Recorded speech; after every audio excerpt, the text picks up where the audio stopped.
porque nós não vemos as coisas como elas são, né? O Enisydemo já tinha demonstrado isso. É muito interessante como o texto do Enisydemo ele apresenta argumentos irrefutáveis que provam que nós não vemos as coisas como elas são, né?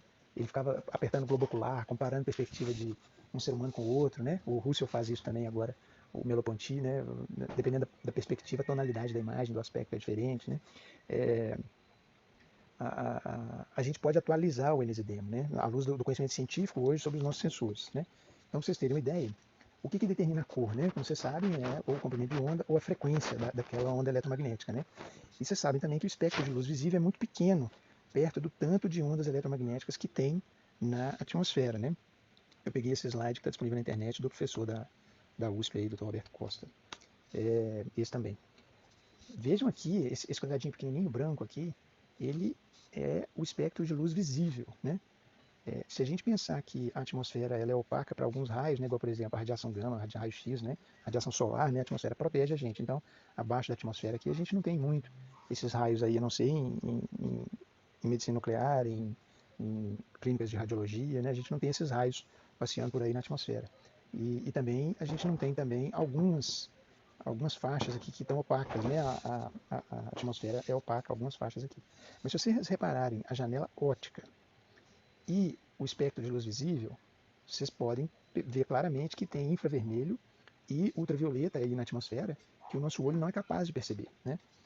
Em grandes faixas, né? Uma grande quantidade de ondas eletromagnéticas de infravermelho e de ultravioleta. E também isso acontece também com o som, né? A gente tem uma janela de rádio que é muito maior do que a nossa capacidade auditiva, né? Nossa capacidade auditiva também é estreita, tem muito mais ondas sonoras aí na nossa atmosfera do que a gente é capaz de ouvir, né?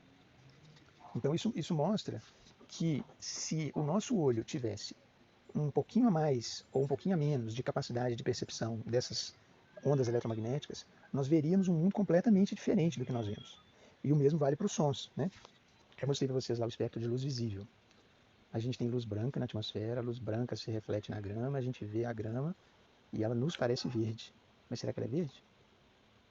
A gente sabe que 95% dos seres humanos veem esse aspecto verde da grama, porque esse 95% dos seres humanos tem 3 cones funcionantes na retina e esses cones determinam a percepção verde da grama. Agora, a grama reflete outras ondas eletromagnéticas, ultravermelho, infravermelho, ultravioleta, que estão aí na atmosfera? Claro que reflete.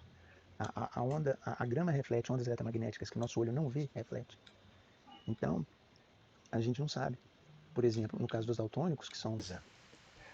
Ô Zé Luiz, você quer se apresentar como oftalmologista? Ah, sim, claro. Meu nome é José Luizio. Eu sou José Luiz Massotti, médico oftalmologista. Eu sou formado em medicina em 2007. Fiz minha residência lá no Hospital São Geraldo, Hospital das Clínicas, onde eu concluí minha especialização em 2011. Eu andei procurando a prevalência, parece que a prevalência em homens é muito maior do que em mulheres, né? De daltonismo. Parece que Exatamente. 5% dos homens têm daltonismo, né? É isso mesmo. E menos de 1% das mulheres têm daltonismo. Mas eu estava conversando isso, eu tenho um colega que é filósofo e é daltônico, eu marquei com ele na quarta-feira. A gente tem uma perspectiva empírica, né? Nós dois que somos da medicina, a gente tem uma perspectiva empírica sobre as doenças, né? A gente classifica as doenças, né? Tem uma mudança genética e uma alteração dos cones da retina, e aí a gente chama as pessoas que têm essas alterações, né? Elas são portadoras de daltonismo. Mas isso aconteceu por uma questão evolutiva que não necessariamente trouxe vantagem adaptativa, né, em todos os cenários possíveis, né? Então eles poderiam ser maioria, de alguma forma. Se esses 5% fossem maioria e a gente, que não é daltônico, fosse minoria, a gente seria chamado de alguma coisa, e eles teriam como maioria um padrão de cores determinado pela maioria, né? essa perspectiva não empírica, eu chamo de fenomenológica, é assim, a gente olhar para o fenômeno, né? Se você quiser dar uma explicação disso, já tinha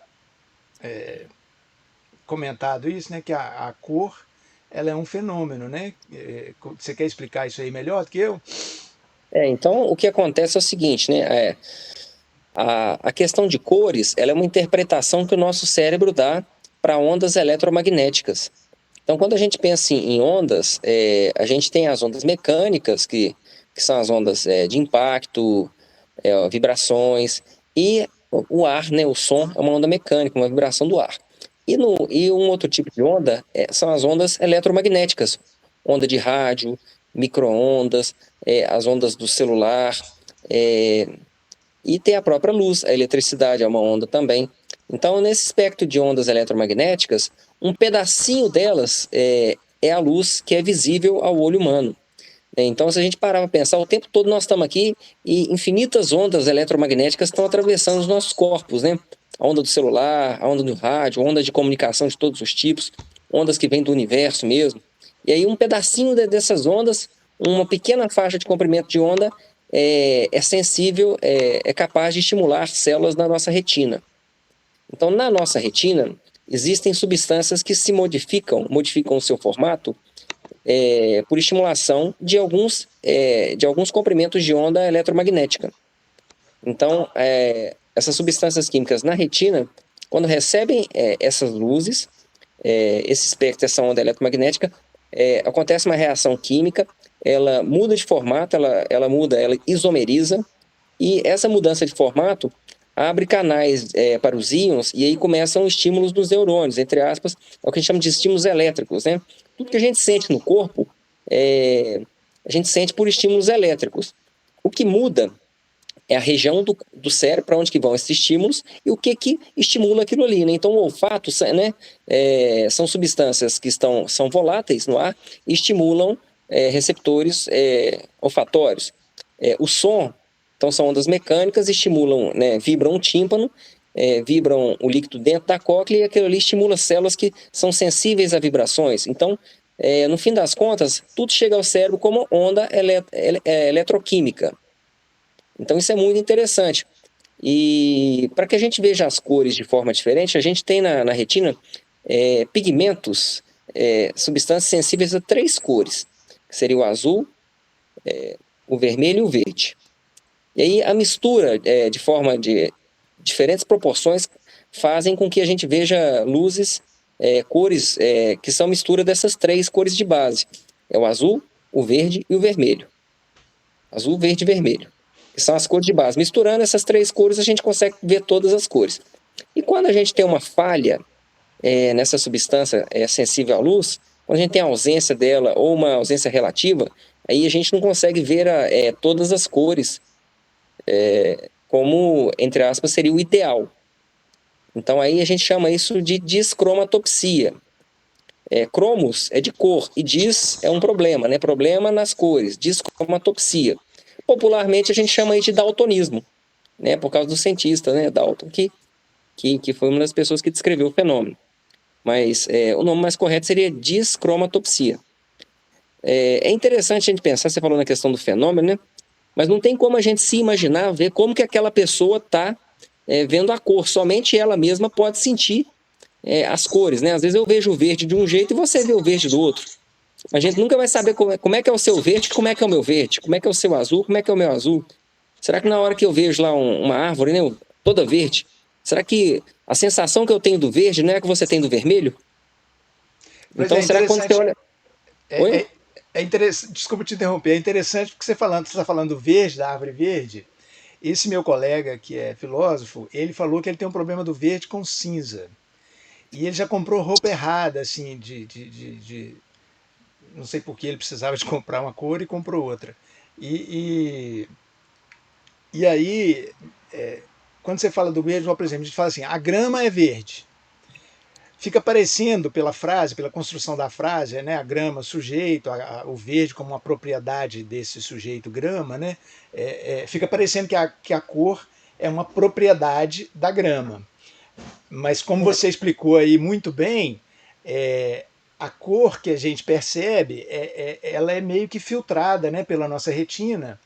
Então, cada um vai ver essa cor conforme a sua estrutura da retina passando por esse filtro, né? Então, assim, a cor ela é um fenômeno nesse sentido, ou seja, as pessoas veem as cores conforme aquelas propriedades de reflexão que a grama tem e conforme o filtro da retina. Então é uma interação entre os dois fatores, né?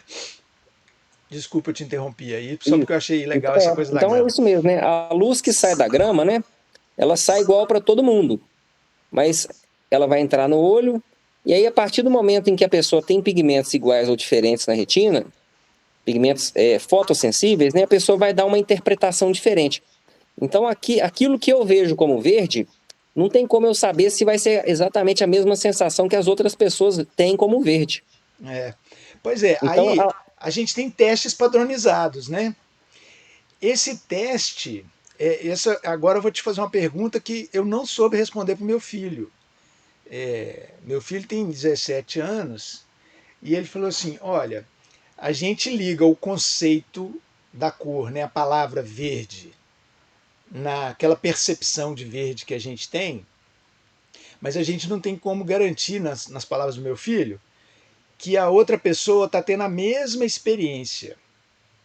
E aí eu falei com ele, eu falei assim, olha, deve ter um jeito de conferir a experiência, porque a gente faz teste, e os testes são padronizados, e as outras pessoas, elas conseguem, né? Por exemplo, o oftalmologista, ele sabe qual tipo de daltonismo que a outra pessoa tem, aplicando esses testes, né?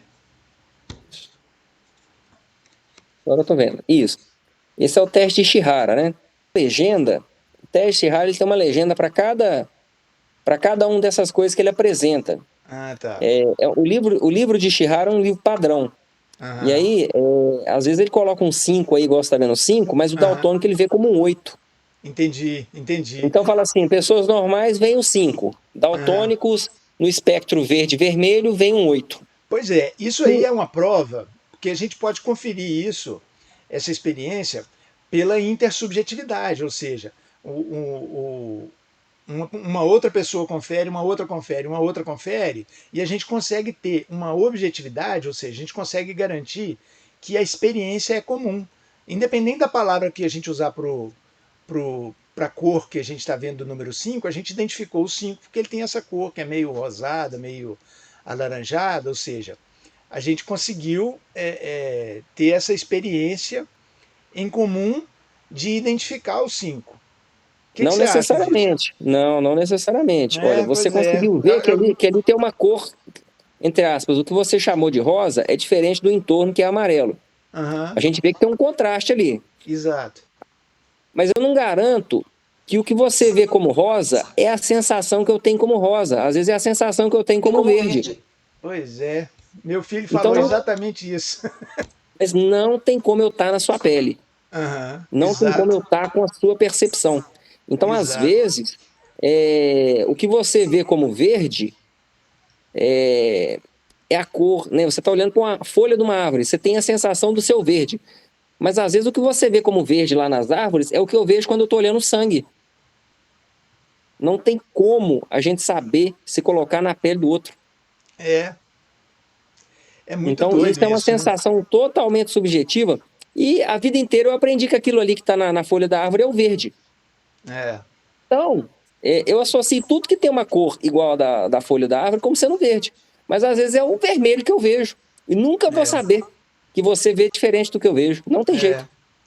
Agora, eu realmente não soube responder isso que você está falando, é exatamente o que meu filho me falou. E, mas eu fico achando assim que, ok, que é possível que a nossa experiência seja diferente, mas você não acha que ela é pelo menos próxima, não? Assim, que deve ter alguma. Porque nós somos da mesma espécie, nós temos a mesma estrutura da retina. 95% das pessoas, pelo menos dos homens, têm uma estrutura da retina muito parecida. De forma que provavelmente essa experiência ela é muito próxima. É óbvio que eu não posso garantir que pode ter pequenas variações, né, de composição da retina que pode determinar tonalidades diferentes entre as pessoas, mas como nós somos da mesma espécie, como nós compartilhamos essa mesma estrutura e nós conhecemos e testamos essa estrutura, é provável que seja muito parecida a percepção que nós dois, que não somos daltônicos, temos do verde, não? É provável, É.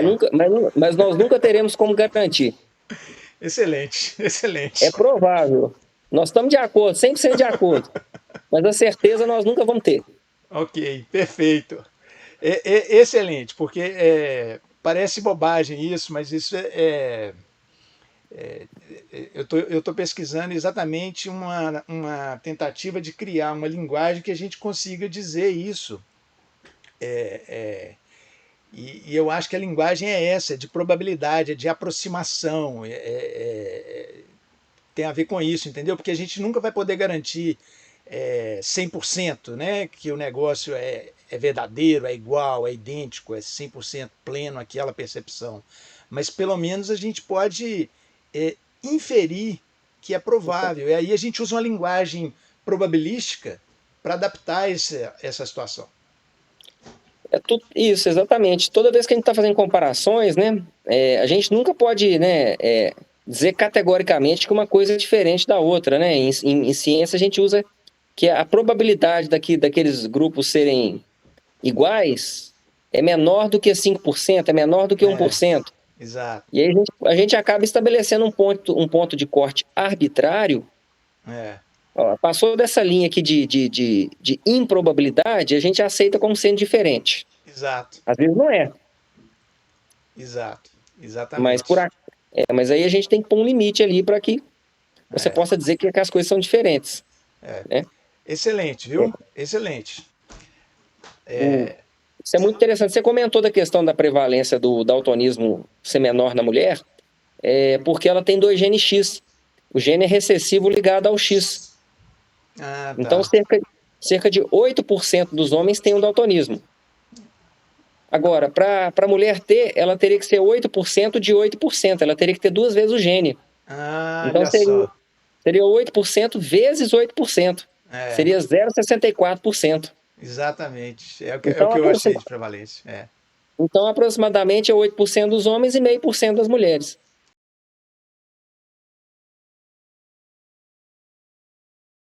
De íons. Então, íons entrando e passando, o potencial começa ali, nasce um potencial de ação. E de modo interessante, aquele potencial de ação sai da retina e vai lá para o córtex occipital, lá atrás. Então lá começa o córtex primário da visão. E dali ele espalha para outras regiões cerebrais, que aí sim a cor começa a ganhar um sentido, uma consciência. Uhum. Exato. Mas se você não tiver córtex, você não vê cor. Essa coisa da consciência é muito legal. Eu gravei de novo essa explicação sua e eu liguei de novo a gravação, depois eu ponho lá. Eu já vi um experimento relatado de cegueira, cegueira central, porque quando você tem uma cegueira que o cara tem uma lesão nos olhos, né, os 2 olhos, né, ele está cego porque ele tem doença nos 2 olhos, tem algum problema nos 2 olhos. Aí ele não consegue ver nada, ele tromba nas coisas e tal.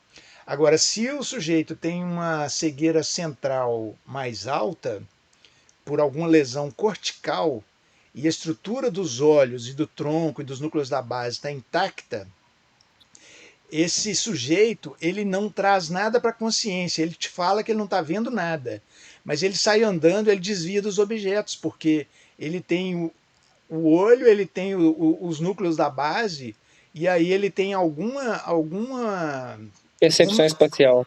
alguma percepção que não chega à consciência, ele não toma consciência, mas ele consegue desviar. É louco demais isso, né? Chama agnosia visual. Quando você tem problema em nível cortical, né? São as agnosias.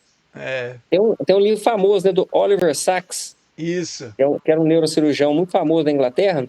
E ele fala assim, né? O homem que confundiu a mulher com um chapéu. The man who mistook his wife for a hat. Esse livro é famosíssimo, é um clássico. Bem legal. Oliver Sacks, ele traz uma visão interessantíssima dos problemas neurológicos. Ele sai completamente da caixa. Aham. Então, acho que todo mundo que quer filosofar muito sobre as coisas neurointeressantes, o Oliver Sacks sai da caixa. Bem Ele é legal. incrível. Bem legal. Valeu pela dica. Ô, Zé Luiz, muito obrigado, viu?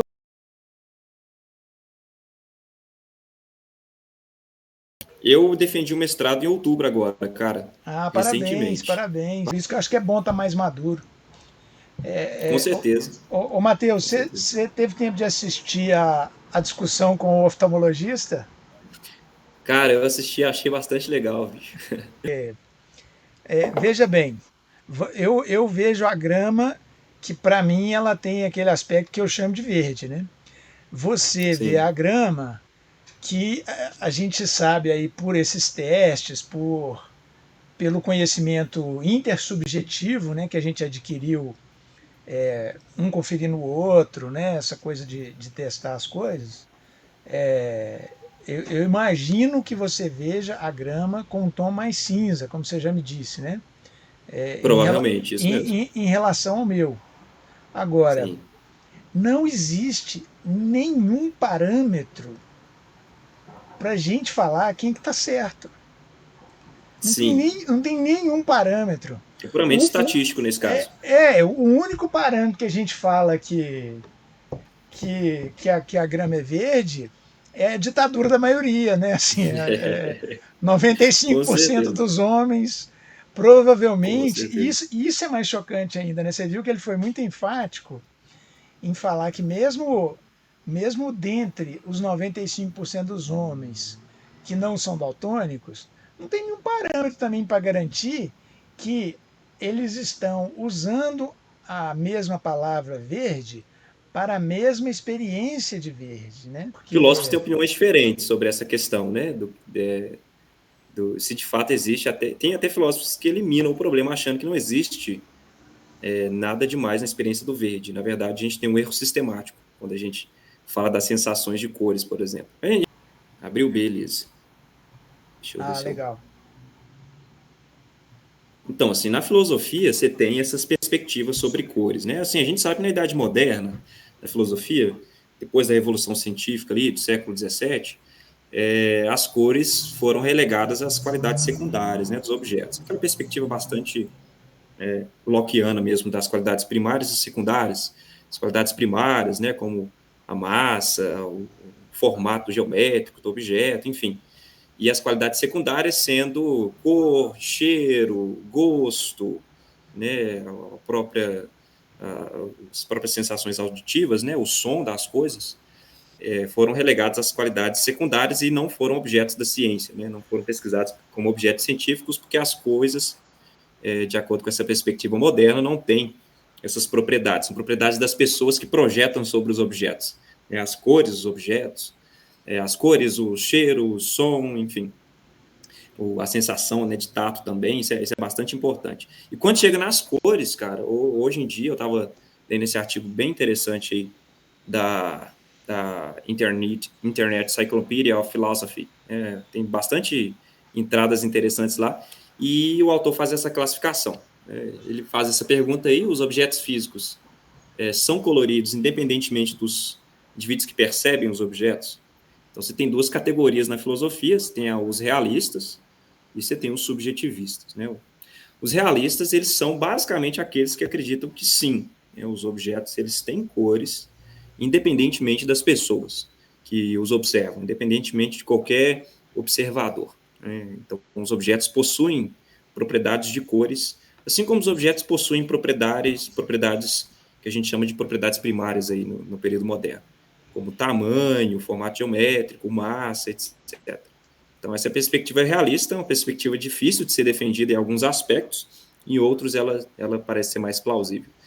E você tem a perspectiva subjetivista que vai dizer que não, né? Os objetos não têm cores. Na verdade, a cor ela é subjetiva, né? Subjetiva ao percebedor, aquele que experiencia. E aí você tem as perspectivas dentro de cada grande bloco desse aí. Vou falar rapidinho de cada um, se você quiser, né? Eu acho que para a gente classificar mais ou menos aqui qual que é mais plausível, qual que é menos plausível. Eu achei algumas perspectivas mais plausíveis do que as outras, mas da perspectiva realista, o autor faz essa divisão entre não redutivistas e redutivistas, e dos redutivistas, disposicionalistas e fisicalistas. Cara, a perspectiva não redutivista é uma perspectiva muito estranha. Vai dizer que as cores, elas são propriedades tão irredutíveis como, por exemplo, o formato geométrico do objeto. Elas simplesmente existem, elas são sui generis. Elas não são reduzidas a nenhum outro tipo de descrição física, por exemplo, né? Então não é uma redução analítica, e muito menos ontologicamente, elas simplesmente existem como sendo a propriedade de cor. E aí isso é muito complicado, porque aí você tem uma demanda explicativa, né? Como que nós podemos conciliar, então, a ciência, que diz que os objetos que compõem o nosso mundo são desprovidos de cores, por exemplo, são compostos de átomos, quarks, leptons, mesons, né? E esses objetos não são objetos coloridos, né? Não tem cores, né?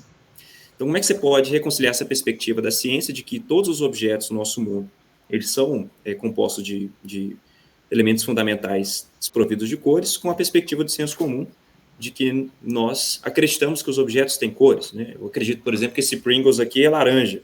Eu acho que ele é laranja. Não sei se você está vendo laranja mesmo que eu, né, Marcos? Mas Sim. eu acho que é. Mas, no senso comum, a gente olha para o objeto e fala, esse objeto é laranja. Né? Ele não é só cilíndrico. A propriedade de ser cilíndrico é uma propriedade do objeto. Ok, a ciência admite isso. Mas ser laranjado parece que não. Então, essa perspectiva não redutivista vai dizer, olha, existe essa propriedade de cor, está no objeto e a gente tem que aceitar como uma qualidade primária. É porque o mundo é assim.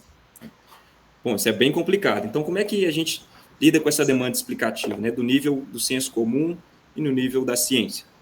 Eles vão, na verdade, dizer que existem duas maneiras de descrever o mundo e que a diferença é só descritiva e não ontológica. Então, a gente descreve o mundo, por exemplo, quando a gente vai falar de mente, né, os psicólogos falam de desejos, de crenças, né, enfim, né, de esperanças. A gente sabe que essas coisas, né, de acordo com essa perspectiva, elas são só um nível de descrição, o nível do agente, mas que elas podem ser descritas também do ponto de vista neurológico por outra linguagem.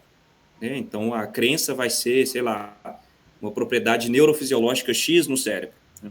Então, são níveis de descrições diferentes. Então, eles vão dizer que as cores também são. Você pode descrever a cor do ponto de vista do observador, do senso comum, mas você também pode descrever a cor do ponto de vista científico. Né? Então, são níveis diferentes, mas que não entram em conflito.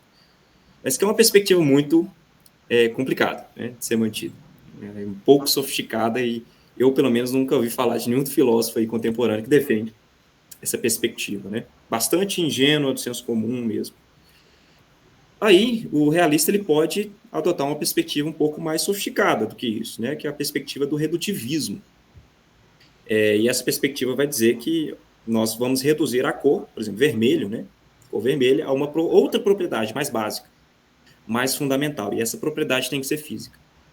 Então, como é que a gente resolve o problema aqui? Então, você tem o nível do senso comum, dizendo que o objeto é vermelho, e você tem o nível científico, né? Na verdade, quando a gente diz que o objeto é vermelho, o vermelho pode ser reduzido para uma outra propriedade física específica, né? Talvez uma micropropriedade dos objetos, né? Física, de refletir certos tipos de ondas eletromagnéticas de determinada maneira. Né? Talvez seja essa propriedade física que seja a propriedade que reduz a cor vermelha.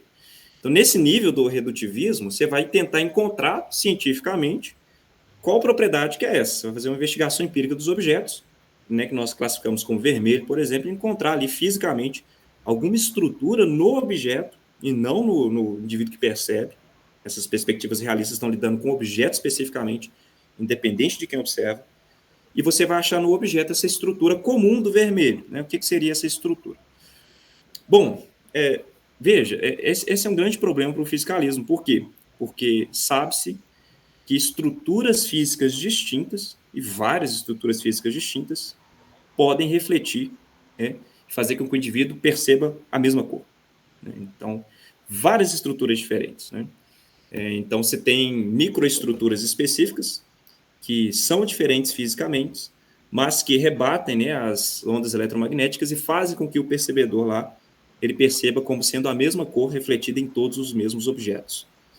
Então, o fisicalismo, em face desse problema, ele adotou, na verdade, uma perspectiva que a gente chama de disjuntivismo. O que é o disjuntivismo?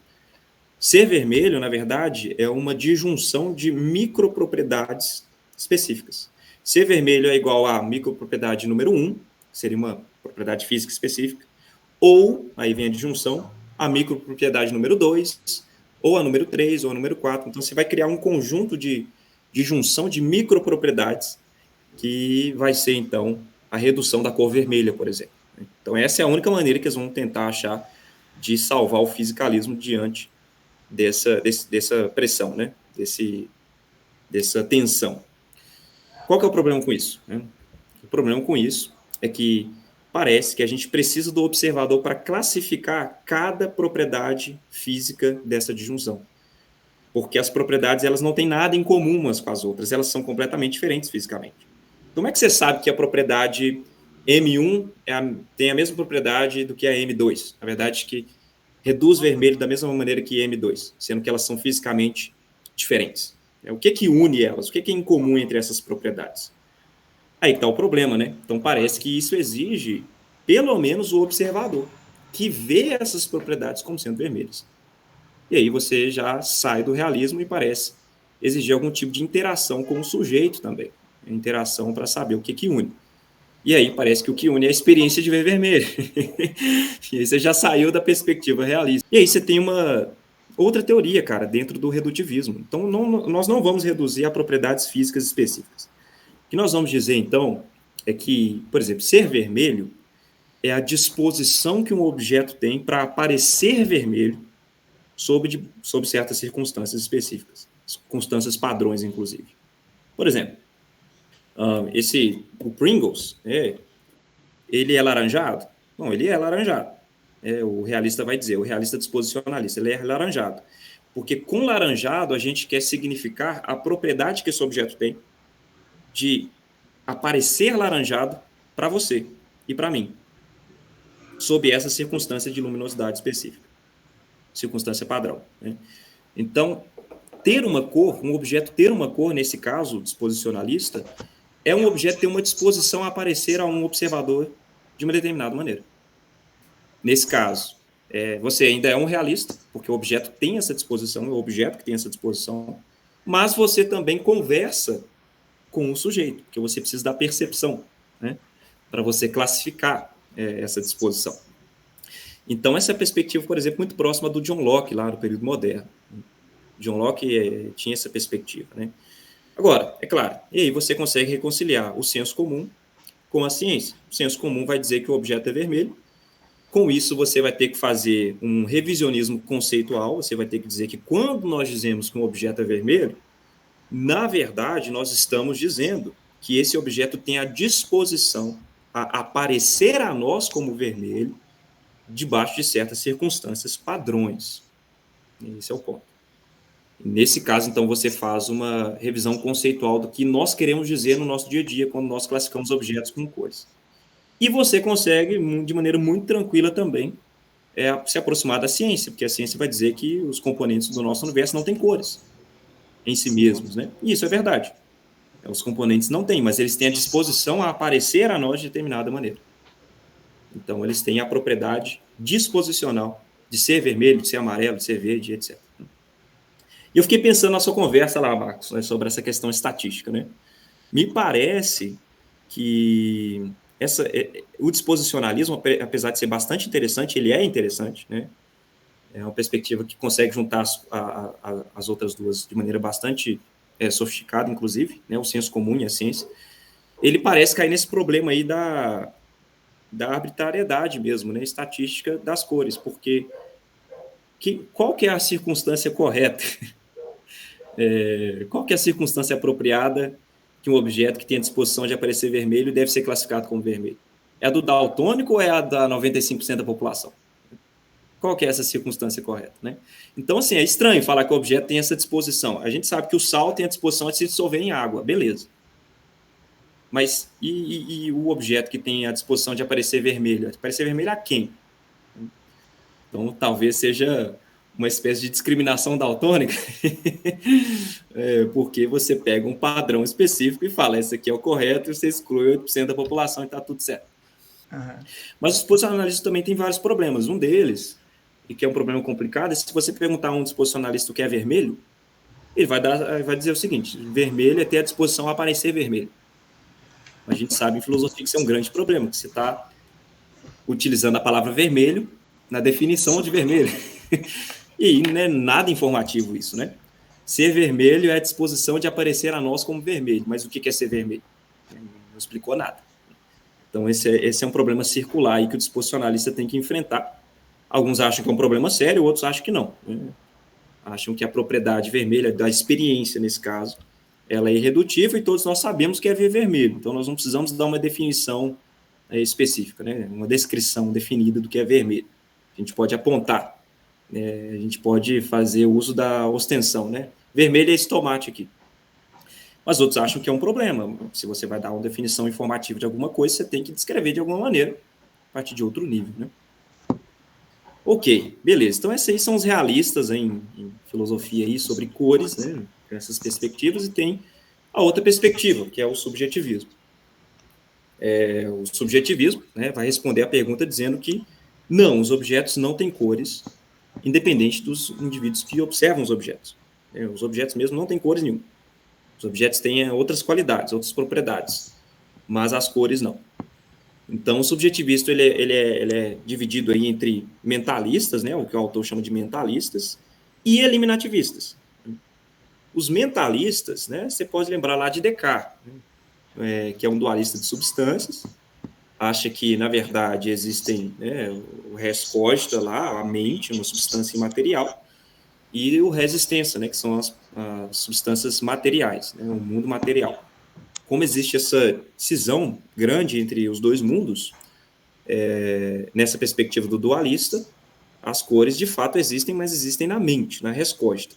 É a experiência da mente somente, mas não estão nos objetos. É como nós experienciamos os objetos no nível mental e material. Os objetos mesmo não têm, de fato, cores, cheiro, gosto, não tem som ou algo do tipo. Bom, essa perspectiva a gente sabe que é bastante problemática, né? Não precisa nem falar dos problemas dela, o problema da interação, o maior problema aí até hoje, né? Como que uma mente material vai interagir com a matéria. Hoje, poucas pessoas são dualistas em filosofia da mente, assim, eu conheço pouquíssimas mesmo. Richard Swinburne, né? Alvin Plantinga, são dualistas, mas pouca gente aceita essa perspectiva. A outra perspectiva do mentalismo aí é do sense data, que eu acho que a gente pode até pular, que é aquela perspectiva do Russell lá no início do século XX, né? Na verdade, entre o mundo e o sujeito existe o sense data, né?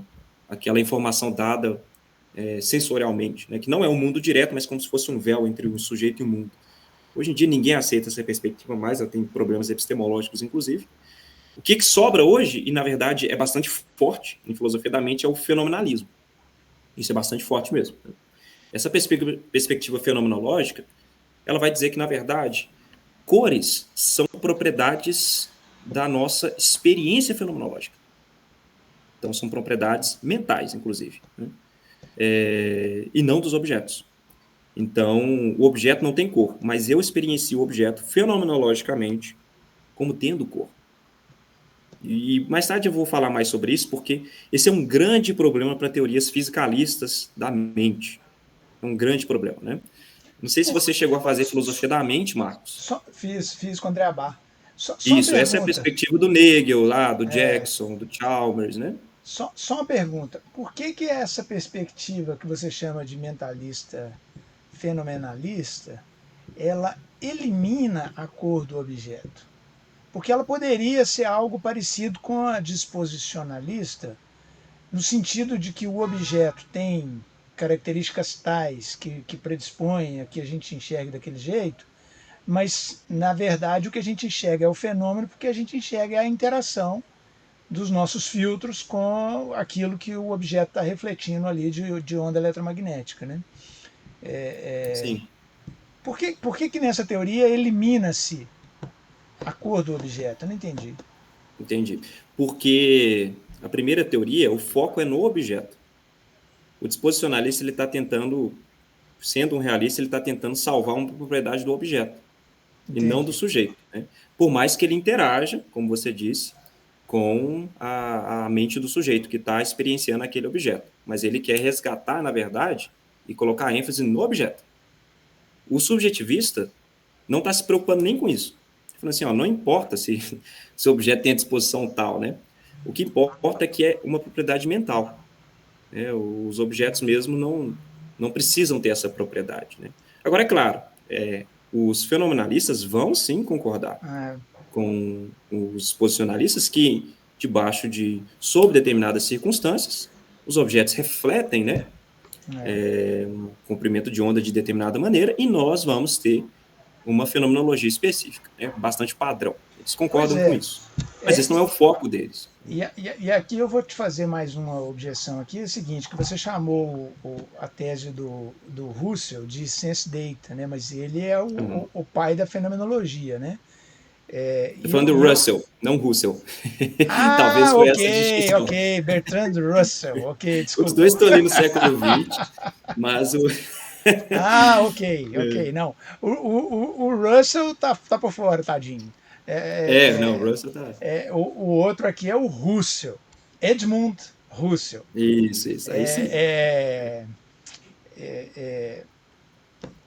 Eu fiz 2 matérias do Russell, do Edmund Russell, com a professora Alice Serra. E eu não posso te dizer que eu estudei muito a obra do Russell, porque a obra do Russell são 46 mil páginas. Eu particularmente, não sei muito sobre o Russell, não tive aulas específicas sobre ele, né? Tem uma professora de filosofia francesa que ficou décadas estudando Russell, e você precisa realmente de décadas, porque são 46 mil páginas. Como é que um filósofo pode escrever 46 mil páginas? É muita coisa. Então, assim, ela chama Nathalie Desprat. Deixa eu anotar aqui, Nathalie Desprat. Ela escreveu um livro de introdução a Russell, que é um livro ótimo. É um livro só de introdução a Russell, que mais ou menos resume o que ela pôde apreender da obra dele. E eu li esse livro, li vários trechos da obra do Russell, e estou lendo agora, estou na metade, um livro que ela escreve junto com um neurocientista e com um psicólogo, sabe? É um negócio muito bacana, chama Sobre o Tornar-se Consciente, não tem em português, é On Becoming Aware. É muito bacana essa obra, porque ela meio que faz uma redescrição do que ela já tinha descrito lá, do que é a fenomenologia do Russell. Achei aqui, interessante. Que é muito interessante essa perspectiva fenomenológica do Russell, porque, na verdade, se você for ver o lema do Russell e o que ele fez com a síntese kantiana, ele não é mentalista. O lema do Russell é um retorno às coisas mesmas. Uhum. Só que, depois de Kant, a gente não pode falar das coisas mesmas. Então, assim, o Russell ele meio que partiu de Descartes e de Kant.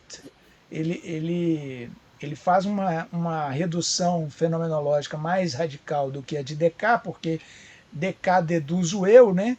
E o Russell ele reduz à consciência, ou seja, o eu passa a ser um fenômeno. Então é uma redução mais radical do que a do Descartes.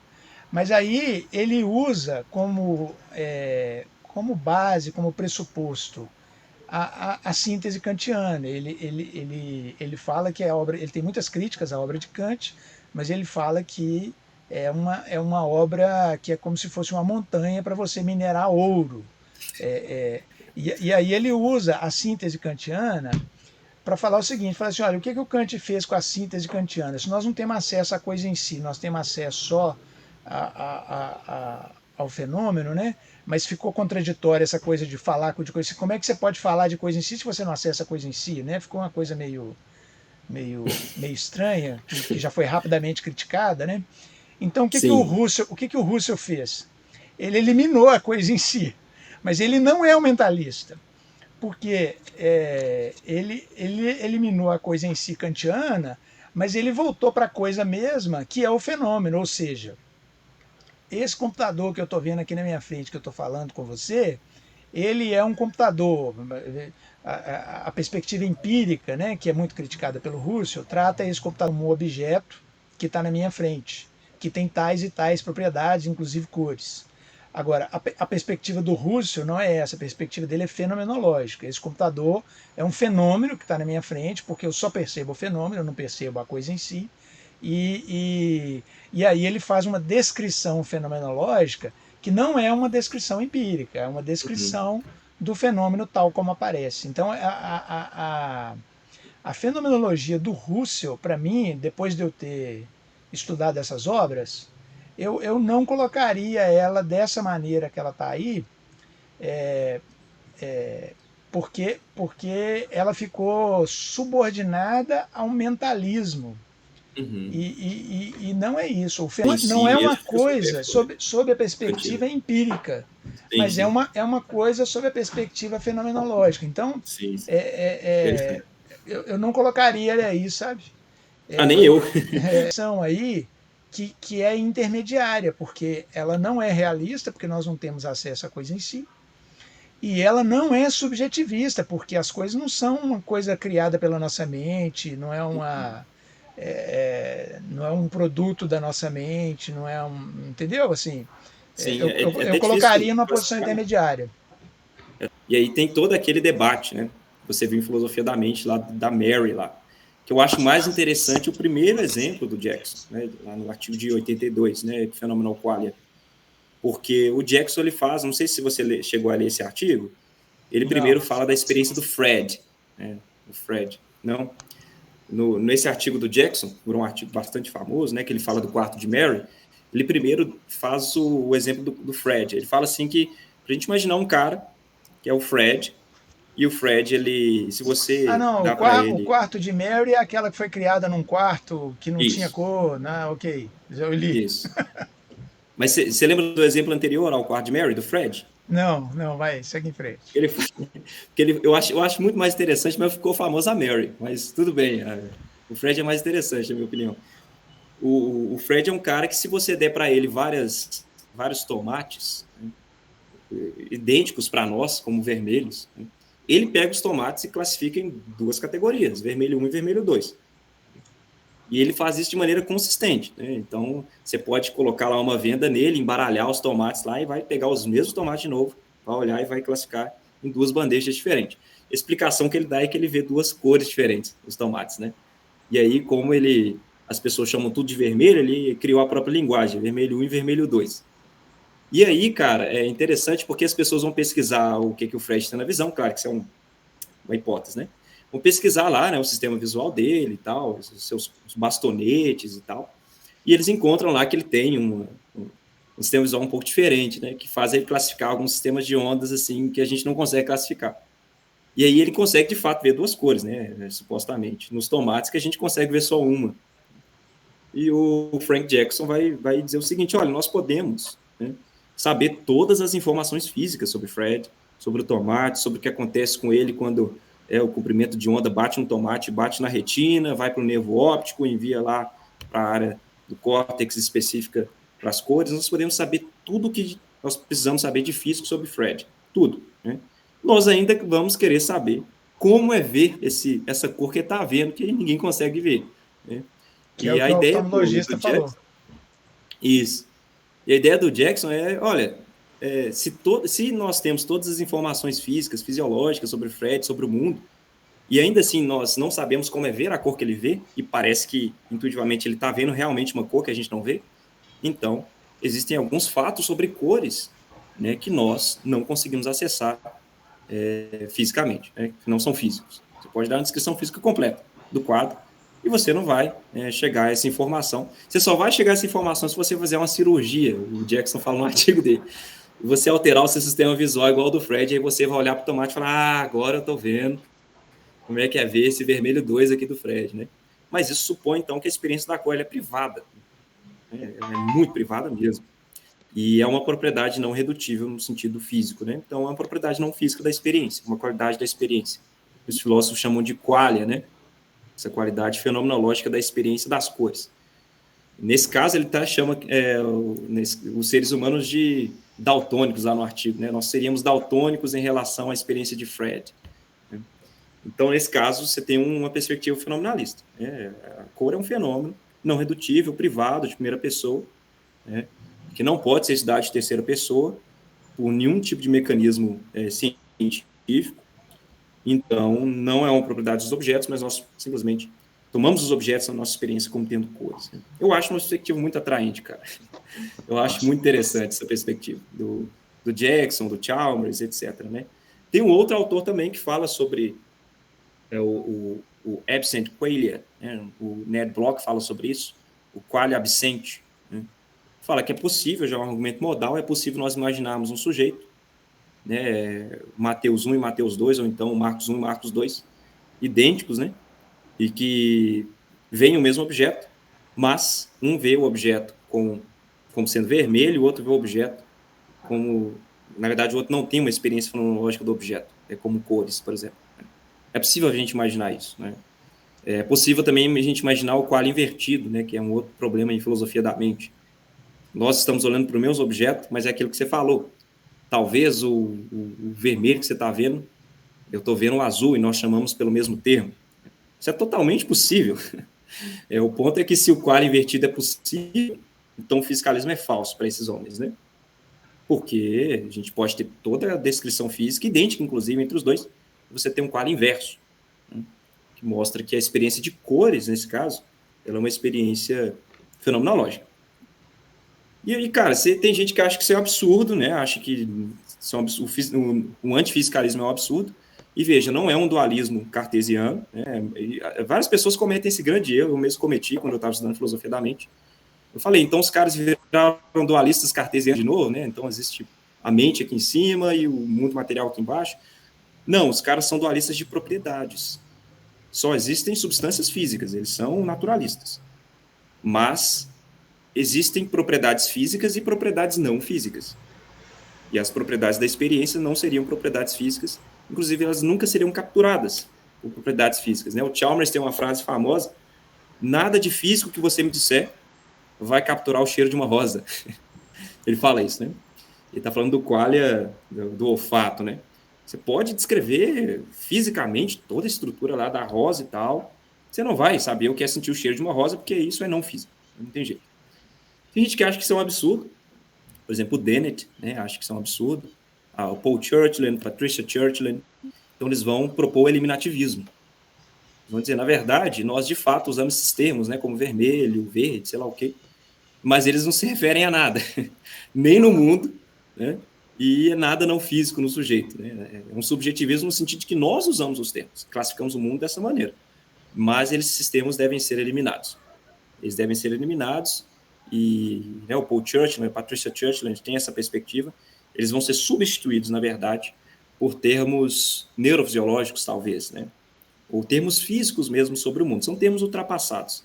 E que nós não temos, na verdade, nada de vermelho no mundo, no sujeito. Né? Isso é uma falsidade. Né? O comentário mais geral assim, desse quadro, o problema que eu acho, você vai ficar chateado comigo, mas eu acho que o problema, Cara, o problema ele está na filosofia analítica. Está na forma de colocar o problema.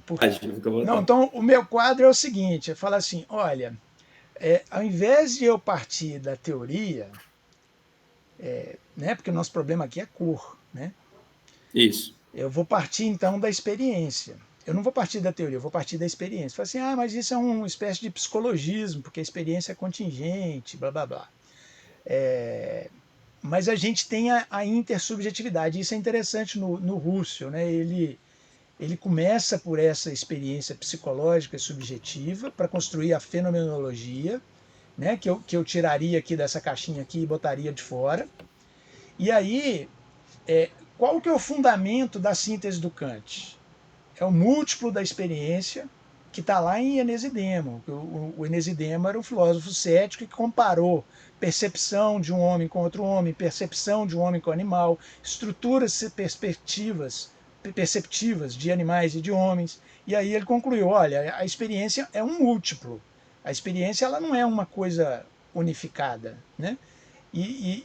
Quem faz essa unificação é a síntese kantiana. Então, a partir daí, o Husserl construiu essa ideia de fenomenologia e de retorno às coisas mesmas, e aí, nessa atitude fenomenológica, a gente consegue falar que a gente está vendo aspectos das coisas, que são aspectos parciais, não são aspectos totais, e que a gente não tem como conferir esses aspectos independentemente da presença humana, né? Ou seja, não existe uma objetividade independente da presença humana. Toda objetividade ela só pode ser chamada de objetiva depois de verificada intersubjetivamente. Então, o que a gente chama de objetividade é, na verdade, uma intersubjetividade. Aí alguém vai querer me refutar assim, você está voltando a Protágoras, que o homem é a medida de todas as coisas. É isso mesmo, só que não é o homem como indivíduo. É a espécie humana. O parâmetro para o homem como indivíduo é a espécie humana, porque não tem jeito de a espécie humana falar da percepção fora da espécie humana. Isso é bacana lá no Nagel, né? no Nagel, que você gosta, né? Como é ser um morcego? É impossível saber como é ser um morcego, né? Tem um camarão no fundo do mar que ele fica bem profundo mesmo, ele só vive em camadas muito profundas, que ele tem 12 cones de recepção de cor. E ele consegue ver faixas de onda eletromagnética infravermelho, lá no fundo do mar. Então, veja bem, o mundo que esse camarão vê é muito diferente do nosso. E ele está restrito lá, a esse mundinho dele, porque ele está restrito àquela pressão, né? Que a gente não aguenta, mas ele aguenta. E aqui a gente está restrito ao nosso mundo. Nós temos uma mundidade, aí, uma espécie de bolha, uma espécie de esfera, que é o limite, que é o horizonte da nossa capacidade de percepção, é o horizonte da nossa capacidade de compreensão do universo, né? Eu fiz um curso de física com o Marcelo Gleiser, é um curso online na Universidade de Dartmouth. O conceito mais interessante que ele deixa bem claro nesse curso é o seguinte, fala assim, olha, quando a gente fala a palavra universo, a gente não está falando do universo como um todo, a gente está falando do nosso horizonte de conhecimento do universo, que é limitado. Então, voltando aqui ao problema da cor, eu queria... Qual que era o meu objetivo com você e com o meu amigo lá, José Luísio? Meu objetivo era chegar nisso aqui, ó. Mostrar que a cor não é uma propriedade, não é uma característica, não é uma faixa de ondas eletromagnéticas. Eu acho que isso nos seus argumentos e nos dele lá ficou claro. Embora você tenha mostrado aí alguns filósofos analíticos que falam de propriedades, se a cor não pode ser verificada, se eu não sei que cor que você está vendo, você não sabe que cor que eu estou vendo, ela não é uma propriedade, não tem jeito. Do objeto, não, de fato. Mas o que alguns filósofos vão dizer é que ela é uma propriedade da experiência. Ok. Entendeu? Não é uma propriedade você aceita, né? Não é uma propriedade de um objeto, ok. Não é uma característica de um objeto. E também não é uma faixa de ondas eletromagnéticas, porque Exatamente. A faixa que a gente percebe muda conforme a nossa capacidade de percepção. Então a cor não é a faixa também de onda, de comprimento de onda. De fato. A gente divide a luz branca em faixas de comprimento de onda e chama essas faixas de cores, como a gente vê no arco-íris lá e tal. Mas o que a gente está vendo lá no arco-íris é a experiência, não é a faixa como a gente a divide teoricamente. Por isso que o casal Churchland é brilhante, porque aquilo que eu tento dizer sobre as faixas não são as faixas. O que eu tento dizer com as minhas palavras, por isso que a filosofia analítica ela erra o alvo. Ela começa a discutir as palavras e as formulações, os conceitos, e ela esquece daquilo que ela está querendo dizer com as palavras. Então, quando eu falo que eu vejo o arco-íris e que a luz branca foi dividida em faixas de cores, eu não estou falando de conceitos e divisões de categorias. Eu estou usando conceitos e divisões de categorias para me referir a uma experiência. E aí a cor, ela não é nada disso, ela é um fenômeno. Aí, a palavra fenômeno, ela gera um pouco de confusão, né? Porque os gregos céticos falavam que fenômeno é aquilo que aparece, né? E suspendiam o julgamento. O Kant falava que o fenômeno é o múltiplo da experiência, mas aí o Kant fazia uma síntese, e essa síntese ela é dada por condições de possibilidade de ter uma experiência empírica. Então o Kant meio que vai lá no ceticismo, mas volta para a experiência empírica e para uma espécie de realismo mediado por condições de possibilidade da experiência a partir do esquematismo transcendental. E o Husserl usa a síntese do Kant, joga a coisa em si fora e fica só com o fenômeno. Então o fenômeno ele é uma palavra meio estranha, porque para o Husserl o fenômeno ele é um retorno às coisas mesmas, a fenomenologia é um retorno às coisas mesmas. Mas é interessante essa perspectiva do Husserl, porque é descrever como a gente pode. E como é que a gente vai verificar essa descrição subjetiva? A gente vai verificá-la intersubjetivamente. E o mesmo que a gente faz com cor, a gente pode expandir para som, tato, paladar, sensores em geral. E aí eu queria provar, se você tiver alguma objeção ao algo que eu estou falando, você me fala, tá, Dabney? Não, tranquilo. Eu só acho que, assim, você está colocando a filosofia analítica de maneira muito estreita, sabe? Quando você fala, por exemplo, que os filósofos analistas estão muito preocupados com os termos e os conceitos, né? E às vezes perdem a experiência no processo. Mas é exatamente o que os conhecidos como misterianistas não estão fazendo na filosofia analítica. Estão dizendo não tem como saber o que é isso, né? Por meros termos e conceitos. Então, sim, eu acho que você está usando de maneira muito reducionista. E dentro da própria filosofia analítica tem várias perspectivas distintas, né? Acho que só esse adendo, assim, sabe, tomar esse cuidado, assim, porque se jogar todo mundo no pacote. O Strawson, um filósofo analítico, super kantiano, super admirador do Kant, e ele tinha muito essa preocupação, sabe? Ele falava assim, olha, o que interessa é o que você quer dizer com aquilo que você está dizendo, entendeu?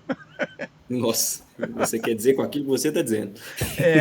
É porque são duas coisas distintas. Mas, é verdade. Mas vamos em frente. Provar que não temos acesso a coisa em si como ela é em si, independente dos nossos fios. Eu acho que isso ficou bem claro nas duas conversas, né? Que tem muitas objeções sérias a isso, né? Verdade, em relação à cor. Né? Plenamente. Eu não vou esticar essa conversa, não, mas isso é qualquer ato perceptivo, porque você falou aí de massa, aquelas propriedades primárias lá do Locke, elas também estão sujeitas a uma variabilidade probabilística que tem a ver com a acurácia do instrumento de medida, entendeu? Que o instrumento de medida de massa, de forma, de outras qualidades primárias, ele pode ser o homem, mas ele pode ser também um instrumento de medida, de pesar, de medir, né, o metro. Sim. E todas essas medidas elas estão sujeitas a uma certa variabilidade, a uma certa margem de erro, assim como a cor. Eu acho que a cor ela é vista com uma aproximação muito boa, só que ela tem uma margem de erro, que a gente não pode garantir que está certo. Eu só acho assim, eu acho que tem que ser feita uma distinção importante entre ontologia e epistemologia.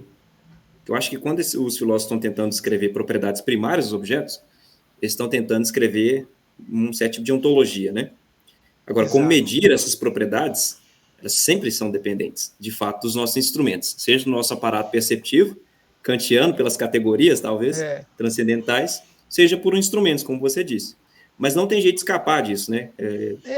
Tudo que a gente vai fazer é através de medição, humana ou não. Né?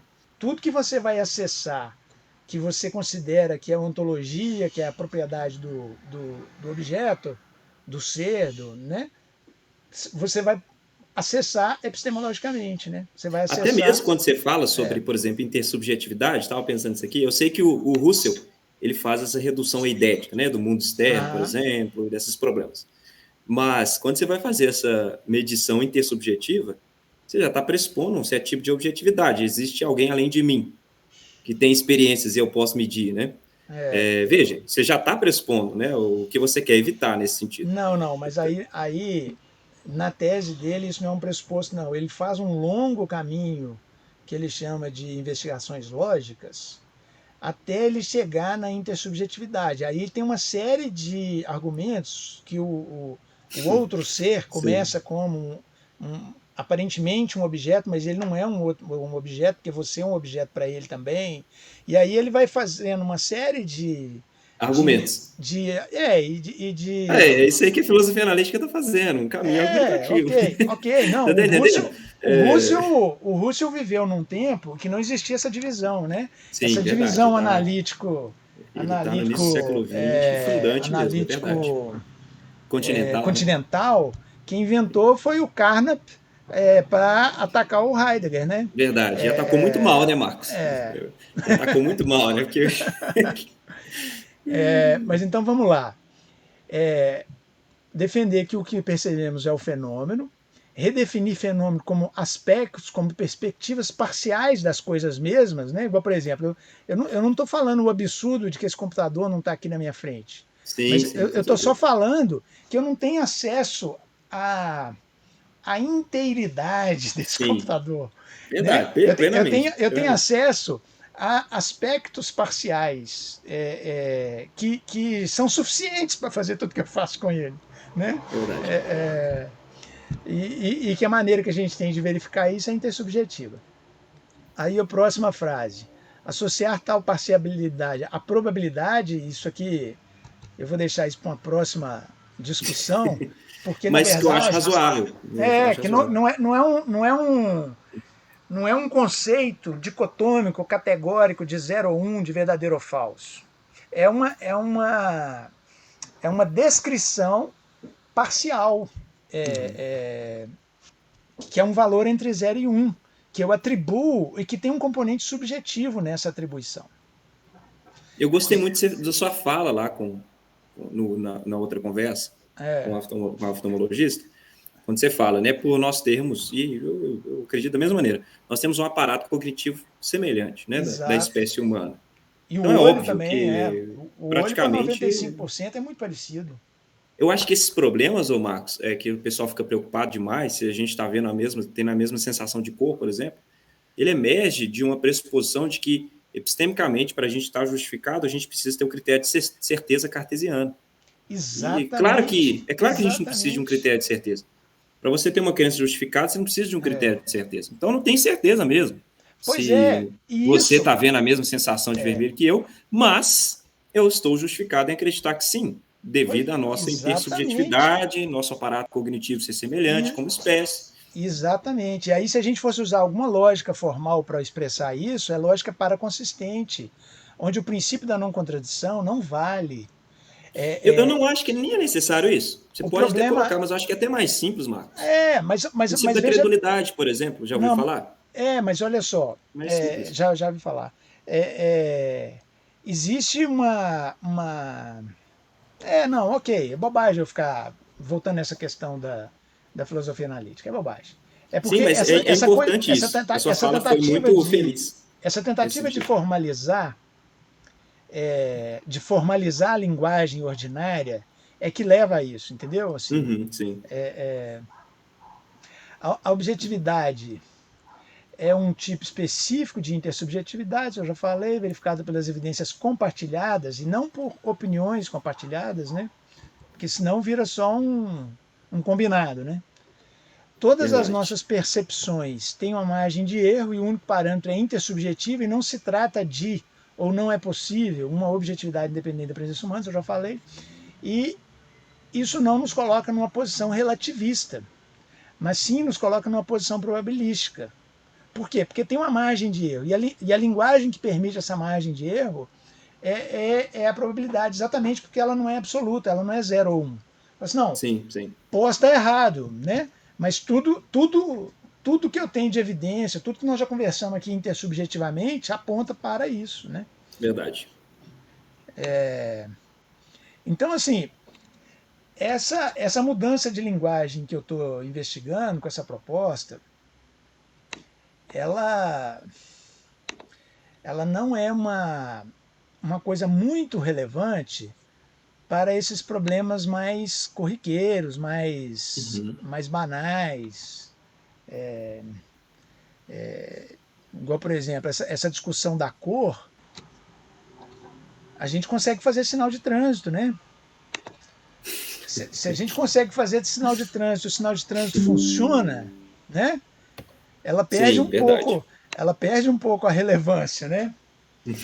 Tá funcionando, tá bom, né? Mas ela ganha relevância para a gente lembrar desses limites, né? Para a gente não ficar dogmático no que a gente acho que isso fala, é importante mesmo. no que a gente fala sobre as coisas. Sim, cara. Talvez eu seja um qualia freak, né? O pessoal chama na filosofia, um louco por qualia, né? Eu acho fantástico, assim. É realmente uma coisa que me chamou a atenção desses autores, foi essa perspicácia mesmo. Fala assim, olha, tá faltando alguma coisa aí, nesse cenário que vocês estão tentando sistematizar, né? Principalmente emergindo ali do fisicalismo da década de 50 e funcionalismo da década de 60.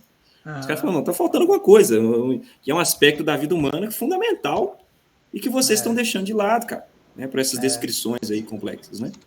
Eu acho que faz todo sentido, né, quando eu penso não só na experiência de cores, mas de qualquer outro tipo de experiência, né? Som, cheiro, eu sempre penso nisso, existe algo que é da fenomenologia, da experiência humana, principalmente, né, idiosincrática mesmo, que parece ficar de fora dessa perspectiva sistematizadora, analítica, assim. Eu acho que eles estão certos a apontar por esse caminho, sabe? Você está vendo essa tela aí, Matheus? Tô vendo. Tem mais alguma coisa que você quer comentar, que você queria falar? Porque eu estou pensando em encerrar depois, ler um pedacinho dessa tela aí.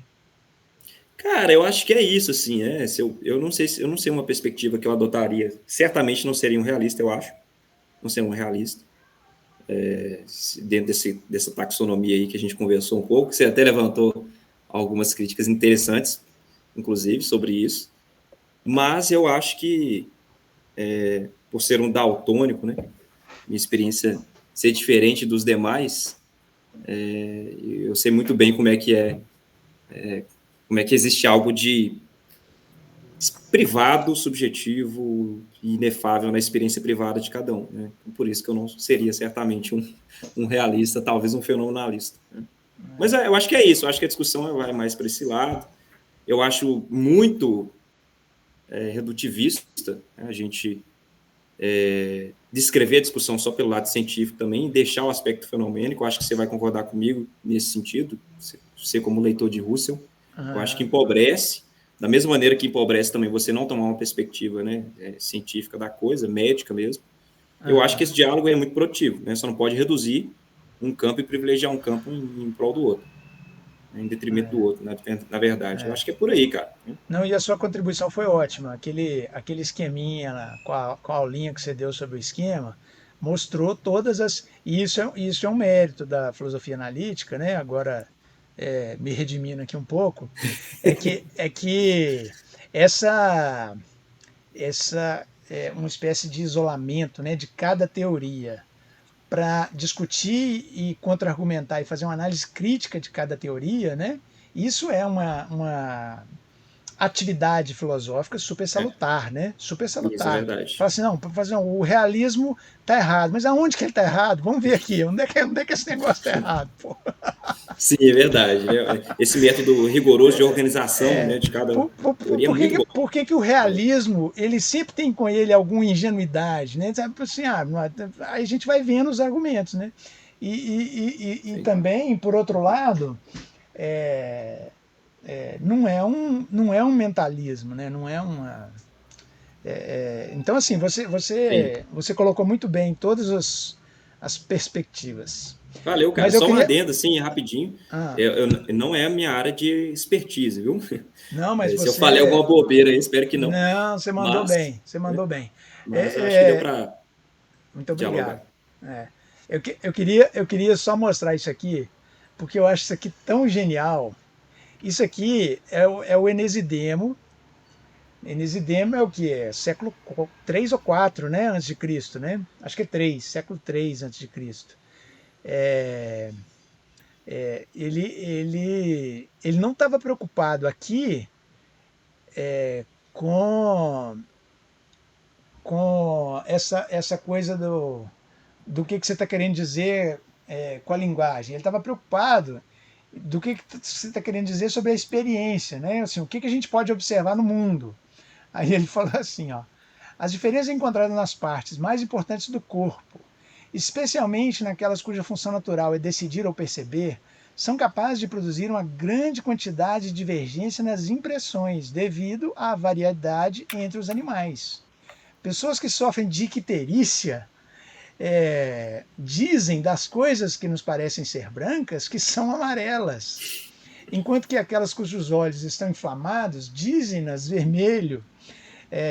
Uma vez que, então, alguns animais têm olhos amarelos, outros cor de sangue, outros brancos e outros de outras cores, supõe que é razoável que tenham diferentes percepções de cores. Olha que coisa, né? Bacana demais. Cara, que bacana. De onde que é esse fragmento aí? É do Sexto Empírico, Sexta empírica. das hipotiposes pirrônicas, os 10 tropos. Os 10 E a gente tropos. aqui, 20 séculos depois, discutindo a mesma coisa com esses A caras. mesma coisa. Engraçado demais, não, bicho. e o pior nessa discussão é a gente ficar girando em círculo, porque a gente repassa todos os argumentos, né? A gente não É verdade. elimina. A gente não Não, elimina argumentos. Mas assim, olha, não foi o Kant que falou que a coisa em si não é acessível, foi o Enesidemo. Mas ninguém é cita, verdade. né? Ninguém cita o cara. Eu acho que, cara, a contribuição da filosofia nisso tudo aí é a criação de conceitos. É, E nos dá e, ferramentas para conversar melhor, né, sobre o que a gente quer discutir. Agora, você vai ter e uma resolução de essa. problemas, isso é muito complicado, Não, né? mas a filosofia, eu acho que ela é essa busca investigativa pela via da linguagem, pela via do raciocínio, pela via da organização dos argumentos, da tentativa de organização do pensamento. Eu acho Sim, que ela é sim, mais o método do que o conteúdo. com Porque, certeza. porque Com tem certeza. muito problema humano que a ciência não consegue alcançar. Porque eu também vejo Sim, a ciência mais como método do que como conteúdo. Né? Às vezes as pessoas criticam a ciência, verdade. na verdade elas estão criticando o positivismo cético, não a ciência. Perfeitamente, Né? perfeitamente. Concordo plenamente nisso aí. A ciência eu a vejo como um método. Ela tem um método de investigação que depende de observação e desse compartilhamento intersubjetivo daquilo que é observado. Agora, nem tudo a gente consegue fazer com o método científico. E aí a gente vai fazer o quê? A gente vai fazer o método filosófico. É o que a gente pode Exatamente. fazer. Por exemplo, a questão das cores é uma questão muito relevante, né? É, A ciência vai te dar uma descrição é, neurofisiológica da visão, etc. Ok, muito é, bom. E a gente precisa é, desse é. conteúdo, né?